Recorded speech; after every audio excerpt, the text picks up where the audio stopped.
Hi guys, চলে এসেছি আবার একটা মিনি ব্লগ নিয়ে। আর আমি তো বাবার বাড়িতেই ছিলাম, আর বাবা, বোন, আমি, আমার মেয়ে সবাই মিলে যাচ্ছিলাম পুকুরে। আর পুকুরে যাচ্ছিলাম কারণ পুকুরের থেকে বাবা পাক মাটি আর জল আনবে। এইগুলো দিয়েই আমাদের বাড়িতে বাবা মিনি মিনি পদ্ম লাগাচ্ছে। আর মিনি পদ্ম লাগানোর জন্য জল আনতে গিয়ে এই মিনির সাথে দেখা হয়ে গেল। আর আমাকে একটু ভালো করে আদর করলাম। তারপরে তো এই আমার পিছনেই ছাড়ছিল না, আমি যেখানে যাচ্ছিলাম মৌ সেখানে যাচ্ছিল। তার মধ্যে বাবা ড্রাম নিয়ে নামতে ভুলে গেছিলো, বাবাকে ড্রামটা দিলাম, আবার বসে পড়লাম মিনিকে একটু আদর করার জন্য। আর এই যে আমি বসতে না বসতে ও আমার কোলে উঠে আসলো। তো ওকে আদর করতে করতে, আর ও তোমার কোলেই সবসময় বসেছিল যতক্ষণ ওখানে ছিলাম আমি আর বাবা। তারপরে এই যে পুকুর থেকে মাটি তুলছিল, সেটাই আমরা দেখছিলাম। তারপর মাটি টাটি তুলে আমরা বাড়ি চলে আসলাম। আর বাবা মা সবাই রেডি হয়ে গেল।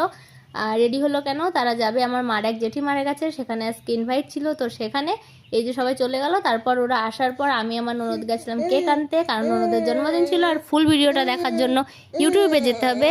By bye, take care.